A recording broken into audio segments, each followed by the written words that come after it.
कुंभलगढ़ वन्यजीव अभ्यारण्य, सरिस्का अभ्यारण्य, ये जो अभ्यारण्य जो हैं वो हमारे राजस्थान के वनों को लेकर के हैं, उसके ऊपर हम आज देखेंगे। एक बार फिर आपका स्वागत वीर कोचिंग क्लासेस की ओर से। राजस्थान के वनों को लेकर के हमने पहले स्टेप बाय स्टेप वीडियोस बनाए हैं कि किस तरह से राजस्थान का वन विकसित होता हुआ गया है, योजनाएं बनी हैं। हमने 2 अभ्यारण्यों के बारे में पहले भी चर्चा कर चुके हैं और आज हम चर्चा करते हैं राजस्थान के उन अभ्यारण्यों का जो कि महत्वपूर्ण भूमिका भी निभाती है। तो आइए हम देखते हैं कुंभलगढ़ वन्यजीव अभ्यारण्य। कुंभलगढ़ वन्यजीव अभ्यारण्य जो है 28 नवंबर 2011 को राज्य सरकार की ओर से राजस्थान का तीसरा राष्ट्रीय अभ्यारण्य के रूप में घोषित किया गया। इस कुंभलगढ़ वन्यजीव अभ्यारण्य की स्थापना 1971 में की गई। ये जो कुंभलगढ़ वन्यजीव अभ्यारण्य है, इसके अंदर विभिन्न प्रकार के वन्य जीव पाए जाते हैं, लेकिन खास करके यहाँ पर 2 जीव महत्वपूर्ण भूमिका निभाते हैं। एक तो है भेड़िया और दूसरा है काले मुर्गे यानी कि जंगली मुर्गे। तो देखिएगा, ये जो कुंभलगढ़ वन्यजीव अभ्यारण्य है वह भेड़ियों के प्रजनन केंद्र को लेकर के ये अपनी महत्वपूर्ण भूमिका निभाता है। ये जो अभ्यारण्य जो है वह हमारे गोविंदा की पहाड़ियों से लेकर के माउंट आबू के बीच वाले क्षेत्र तक विस्तृत रूप से फैला पड़ा हुआ है और इस अभ्यारण्य में रणकपुर जैन मंदिर भी स्थापित है। और अब इस रणकपुर जैन मंदिर के बारे में भी अच्छी तरह से जानते हैं कि इसमें 1444 खंबे बने पड़े हुए हैं। ये जो रणकपुर का जैन जो मंदिर है वह इतिहास को भी प्रदर्शित करता है। यहीं पर ही हमारे बहुत सारे ऐसे धार्मिक संतों के मंदिरों का निर्माण भी किया गया है और कहते हैं कि बरसात के समय में यहाँ पर आकर के अगर पर्यटक देखता है तो उनके लिए एक स्वर्ग सा माहौल नजर आता है, स्वर्ग सा माहौल नजर आता है। और इस कुंभलगढ़ वन्यजीव अभ्यारण्य जो है वह खास करके काले मुर्गे यानी कि जंगली मुर्गे और भेड़ियों के प्रजनन को लेकर के ये महत्वपूर्ण भूमिका निभाता है।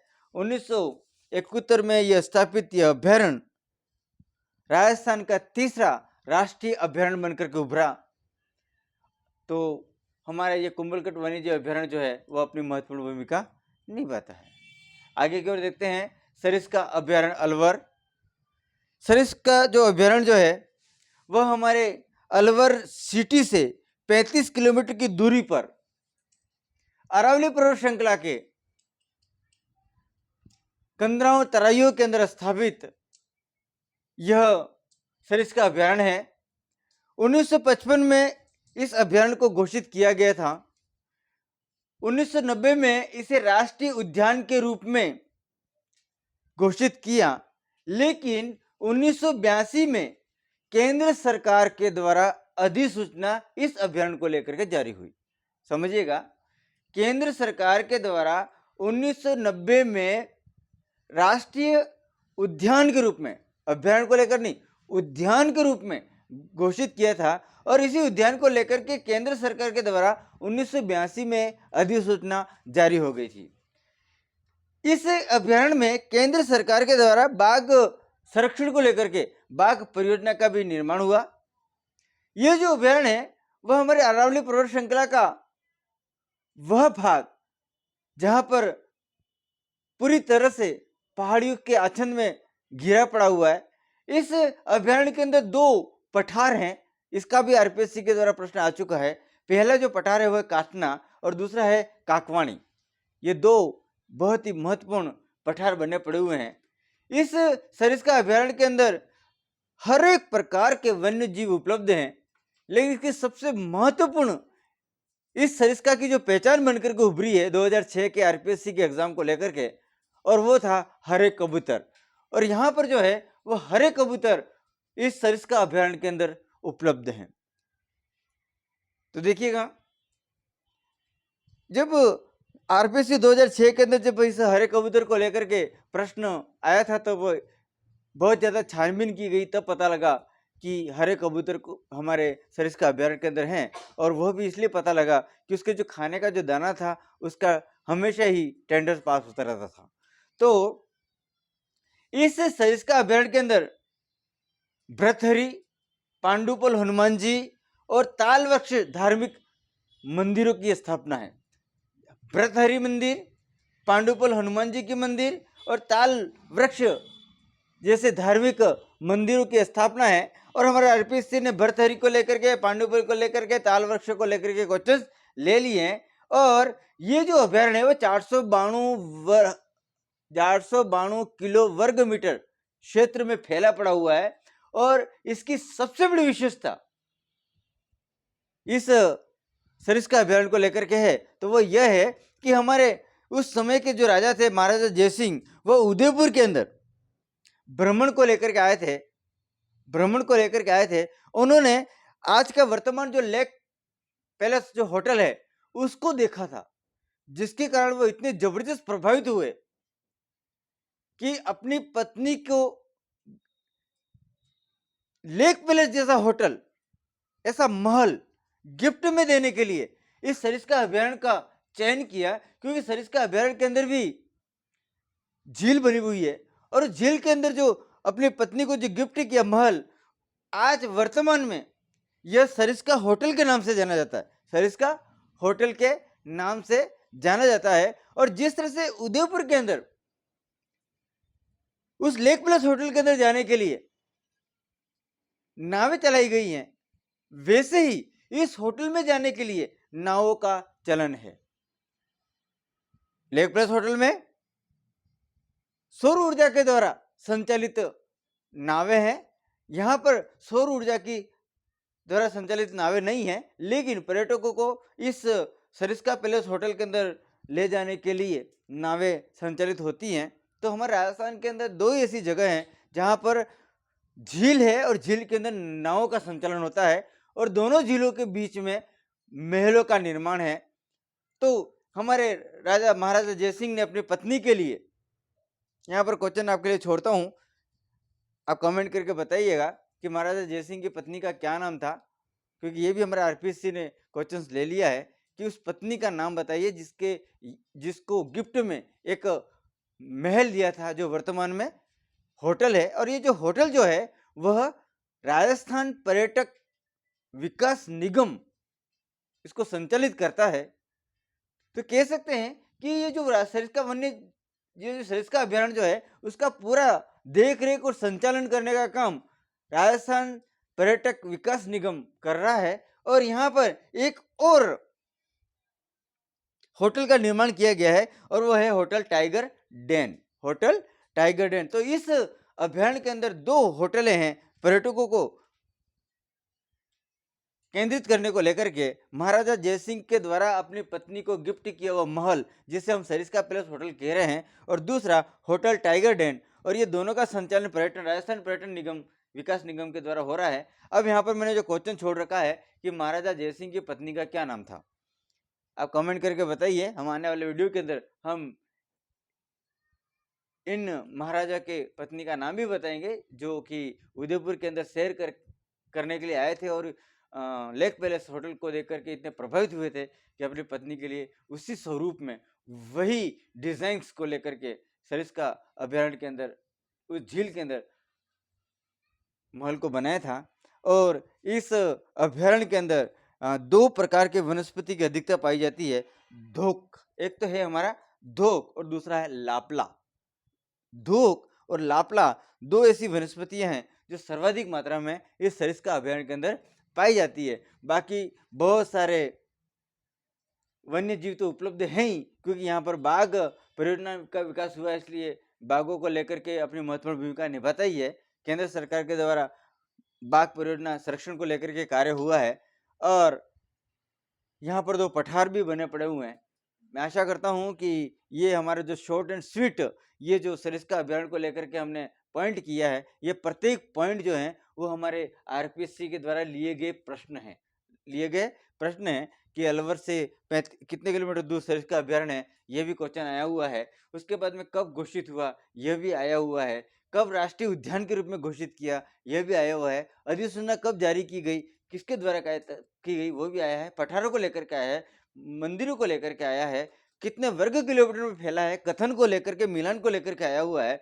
और जय सिंह द्वारा सरिस्का होटल जो पैलेस जो है वो डेवलप हुआ है, उसकी पत्नी का क्या नाम है, उसको लेकर भी क्वेश्चंस आए हुए हैं।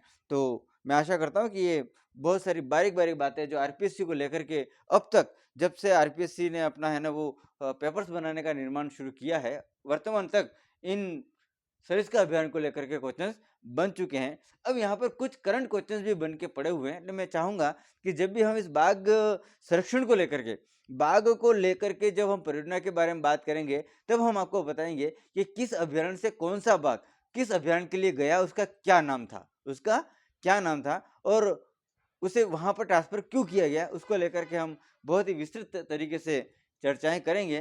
क्योंकि अगर आगे पीछे होता है तो गड़बड़ हो जाती है कि सरिस्का के अंदर कौन सा बाघ आया था और हमारे दूसरे अभ्यारण्य से कौन सा बाघ आया, ये बड़ी दिक्कत हो जाती है। इसलिए बाघ परियोजना को लेकर के जब हम अध्ययन करेंगे तो करंट को भी साथ में लेंगे, क्योंकि अभी बाघों का प्रजनन को लेकर के बहुत ज़्यादा कार्य हो रहा है। तो आगे की ओर हम देखते हैं एक और अभ्यारण्य, और वह है राष्ट्रीय मरु उद्यान। राष्ट्रीय मरु उद्यान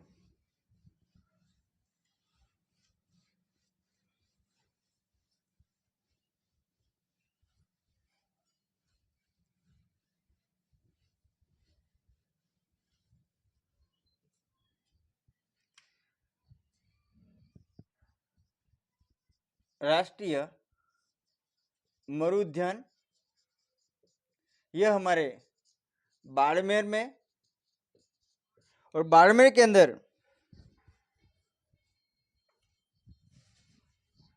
1900 वर्ग किलोमीटर में फैला हुआ है, और जैसलमेर में 1262 किलोमीटर में फैला हुआ है। इसी उद्यान के अंदर cast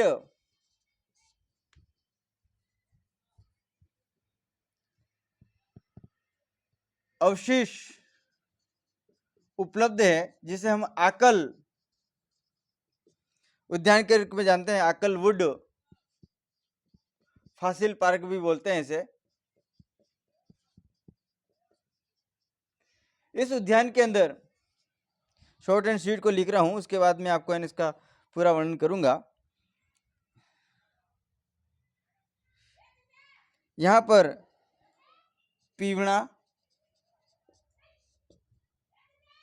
cobra,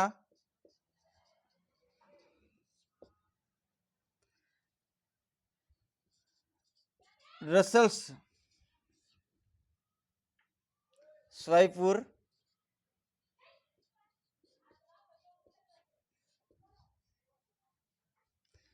scanned wiper,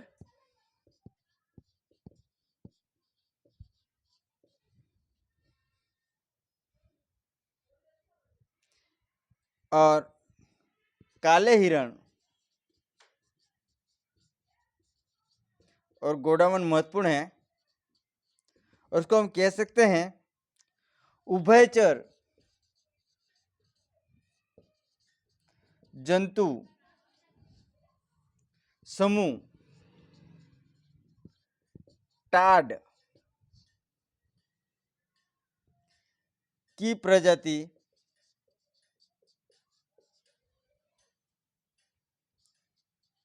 एडरसन्स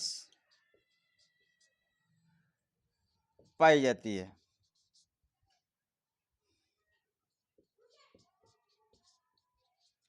short and sweet में पॉइंट लिया है मैंने। तो राष्ट्रीय मरु उद्यान, हमारा ये जो राष्ट्रीय मरु उद्यान जो है वह 2 जिलों के अंदर फैला हुआ है। बाड़मेर के अंदर ये 900 किलोमीटर वर्ग के अंदर फैला है, और जैसलमेर के अंदर ये 1292 किलोमीटर तक फैला हुआ है। कह सकते हैं ये एक ऐसा उद्यान या एक ऐसा अभ्यारण्य जो कि बाड़मेर और जैसलमेर दोनों जिलों पर अपना कब्जा लेकर के बैठा हुआ है, और यहाँ पर हजारों वर्ष पुराने कास्ट अवशेष पाए गए हैं। वर्तमान में इस कास्ट अवशेष को लेकर के अक्कल वुड फॉसिल पार्क का निर्माण किया गया है, जो कि बहुत सारे पर्यटक यहाँ पर देखने के लिए आते हैं। और इसका विशेषता यह है कि जो वृक्ष जो हजारों साल पुराने हैं, वह वहाँ के तापमान को लेकर के, वहाँ की जलवायु को लेकर के वो वृक्ष सूख चुके हैं और धीरे धीरे वह एक पत्थर के कोयले के रूप में बदल गए हैं, पत्थर के कोयले के रूप में बदल गए हैं। और ये पूरा बगीचा है एक प्रकार का। तो यहाँ पर देखिएगा, आकल वुड एंड फॉसिल यानी कि प्राचीन कास्ट अवशेष हिंदी अर्थ होता है ये। और ये जो मरु उद्यान जो है, इसके अंदर पीवड़ा नाम का सांप, कोबरा नाम का सांप, रसल सराइफुल नाम का सांप, स्केट वाइपर नाम के सांप महत्वपूर्ण भूमिका निभाते हैं। इस उद्यान को स्थापित करने के पीछे मुख्य उद्देश्य यह है कि रेगिस्तान वाली जगह के अंदर रहने वाले वह तमाम उभयचर समूह के टाट प्रजाति के एडल्सन नाम की जो जातियां हैं उपलब्ध हैं, उनको संरक्षित करना, उनको है ना वो बचाए रखना, ताकि यह समूह नष्ट न हो जाए। तो यहाँ पर देखिएगा, काले हिरण भी महत्वपूर्ण भूमिका निभाते हैं। गोडाउन यहाँ पर प्रजनन केंद्र को लेकर के विकसित है। और उभयचर जंतु यानी कि पिंडा, कोबरा, रसल, स्पाइकर, स्केल वाइंडर, ये जो जाती हैं वो उभयचर के अंदर आती हैं। टाड की प्रजनन उभयचर समूह है इसका, टाट प्रजाति है इसकी। और उसके अंदर भी कौन सी है? एडर्सन। ये एक दो तीनों चीजों पर प्रश्न आ चुके हैं। और 2006 और 2004 के आरपीएससी में पीवड़ा को लेकर कहा था, पीवड़ा है, इस तरह से क्वेश्चंस बने थे, तो आपको ध्यान रखना है। और ये जो हमारा राष्ट्रीय मरु उद्यान है, यहाँ पर हमारे अफ्रीका से लाए गए व्हाइट चीते उपलब्ध है।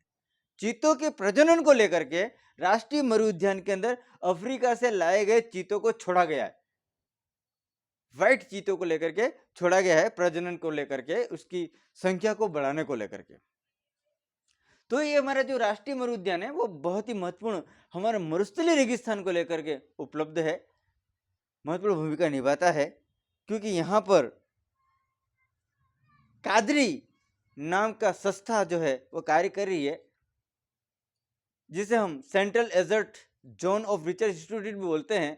और इसका उद्देश्य है कि रेगिस्तान के अंदर पड़े हुए वन्य जीवों का, इन हड्डियों का संरक्षण करना, रेगिस्तान को बढ़ने से रोकना और वनों को स्थापित करना इनका उद्देश्य रहा है। तो ये राष्ट्रीय मरु उद्यान, इसके बारे में आपको हमने जानकारी दी। अब आगे हम देखते हैं ताल छापरा अभ्यारण्य।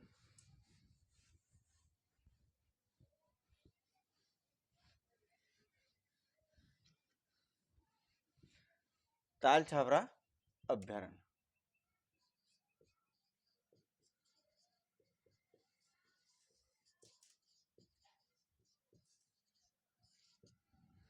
ताल छापरा अभ्यारण्य जो है वह सुजानगढ़ कस्बे से, सुजानगढ़ कस्बे से 12 किलोमीटर की दूरी पे उपलब्ध है। और ये जो सुजानगढ़ है वह चूरू जिले के अंदर आता है, चूरू जिले के अंदर आता है। यह बीकानेर जयपुर राजमार्ग पे स्थित है। यहाँ पर कुर्जा पक्षी महत्वपूर्ण भूमिका निभाता है, कुर्जा पक्षी। और दूसरा है काले हिरण, महत्वपूर्ण है।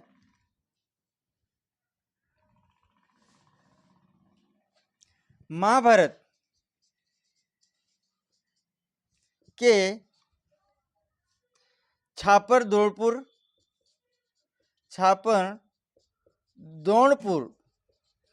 प्रसिद्ध है।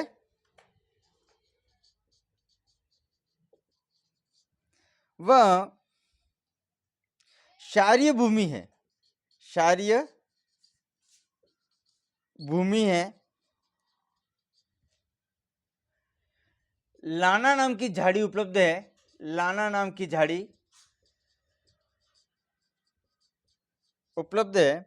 और विशेष घास, बहुत ही नम्र घास होती है ये विशेष घास, जिसका भी नाम लिख रहा हूं, मोचिया साइप्रस